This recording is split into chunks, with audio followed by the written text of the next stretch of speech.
भाई, जीवन में समस्याएं पहले से ही कम नहीं थी। जो अंग्रेज हमें एक इंग्लिश की समस्या और दे गए। हाँ जी, ऐसा इसलिए कह रहा हूँ। इंग्लिश में हमारे पास ऐसे 5 वर्ड्स होते हैं जिनकी हिंदी होती है नीचे।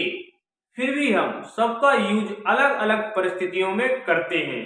यदि आपको भी नहीं पता, आप वीडियो को शुरू से लेके एंड तक देखें, आपको सारा कुछ अच्छे से समझ आ जाएगा। मित्रों, मैं दीपक फ्रॉम डिसेंट इंस्टीट्यूट्स आप सभी का स्वागत करता हूं हमारे सेशन समस्याओं के पिटारे में। और जो आज की हमारी समस्याएं हैं वो हैं अंडर, वनीथ, अंडरनीथ, विलो और डाउन।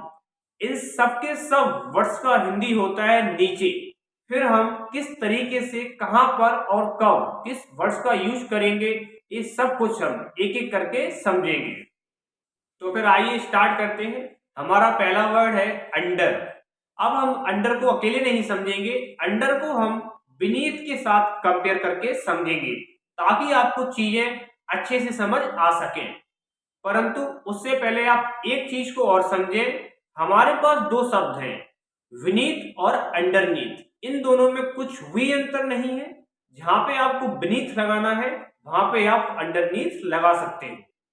अब आइए दोनों में अंतर समझते हैं। सबसे पहले हम दोनों की हिंदी समझते हैं। अंडर, इसकी हिंदी होती है किसी के नीचे परंतु बिना छुए हुए। अंडरनीथ, इसकी हिंदी होती है किसी के नीचे परंतु छूते हुए। इसके लिए मैं आपको एक बेस्ट एग्जांपल देता हूं।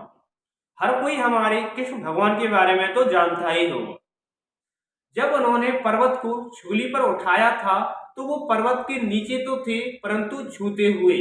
तो वो भगवान थे, वो कैसे थे? अंडरनीथ थे, विनीत थे।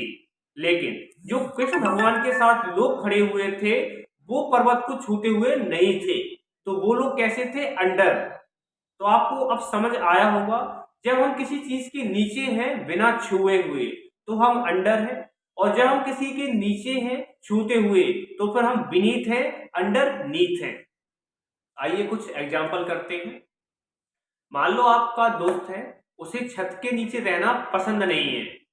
अब जब कोई छत के नीचे रहता है तो वो बिना छुए हुए होता है, इसलिए हम इस पर लगाएंगे अंडर।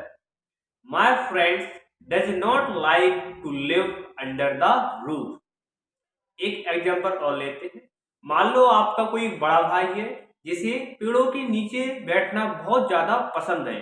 अब जब आप पेड़ के नीचे बैठते हो तब भी आप बिना छुए हुए होते हो, इसलिए हम यहाँ पर भी अंडर का यूज करेंगे।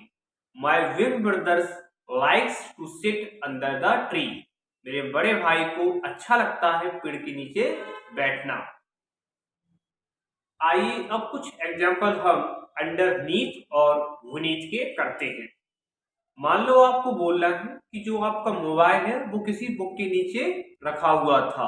अब जो आपका मोबाइल है किसी बुक के नीचे रखा हुआ था तो वो छूते हुए था, इसलिए हम यहाँ पर अंडरनीथ का यूज करेंगे।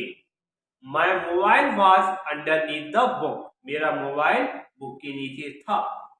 आइए दूसरा एग्जांपल समझते हैं। मान लो आपके एक रिश्तेदार है, आपके रिलेटिव है, उनका फ्लैट मेरे फ्लैट के नीचे है, ऐसा आपको बोलना है। अब यहाँ पर फ्लैट भी आपके नीचे है, आपके फ्लैट के नीचे है तो वो छूते हुए है, इसलिए हम यहाँ पर भी अंडरनीथ या फिर वनीथ का यूज करें। Your relatives flat is underneath my flat. आपके जो रिलेटिव का फ्लैट है वो मेरे फ्लैट के नीचे है। अब हमारा दूसरा वर्ड है विलो। देखिए, विलो का यूज हम 3 तरीके से करते हैं स्टेटस बताने के लिए। अब देखें, स्टेटस हम 3 चीजों का बता सकते हैं। आप स्टेटस किसी रैंक का बता सकते हो, आप स्टेटस किसी पॉइंट का बता सकते हो, या फिर आप स्टेटस किसी फीलिंग का बता सकते हो। आप इन चीजों को एग्जाम्पल के माध्यम से और अच्छे से समझ पाओगे। हमारा पहला एग्जाम्पल है, your name is below my name in the list. तुम्हारा जो नेम है वो मेरे नेम के नीचे है लिस्ट में। अब हम दूसरा एग्जाम्पल समझते हैं कि किस तरीके से हम फीलिंग के स्टेटस के लिए अंडर का यूज करते हैं। मैंने बोला money is under the honesty. जो पैसा है वो ईमानदारी से नीचे है। Elephants legs was under the water in the river. जो हाथी का पैर था वो पानी के नीचे था नदी में। हमारा लास्ट वर्ड है डाउन। डाउन का यूज हम घटते हुए ग्राफ के लिए करते हैं। एक घटता हुआ ग्राफ किसी चीज का प्राइस हो सकता है या फिर किसी चीज का लेवल हो सकता है। मान लो आपको बोलना है the price of gold is going down. जो सोने की कीमत है वो नीचे जा रही है। दूसरा एग्जांपल समझते हैं। The water level is going down.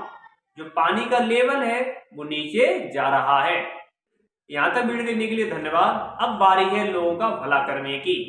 आप इस वीडियो को अपने उन बहन भाई और दोस्तों के साथ जरूर शेयर करें जो थोड़ी बहुत भी इंग्लिश सीखने की इच्छा रखते हैं।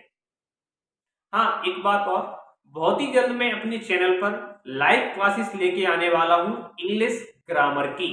एसएससी बैंक, एनडीए या फिर ऐसा एग्जाम जिसमें इंग्लिश की ग्रामर आती है, वो सारे बच्चे उस क्लास को अटेंड कर सकते हैं।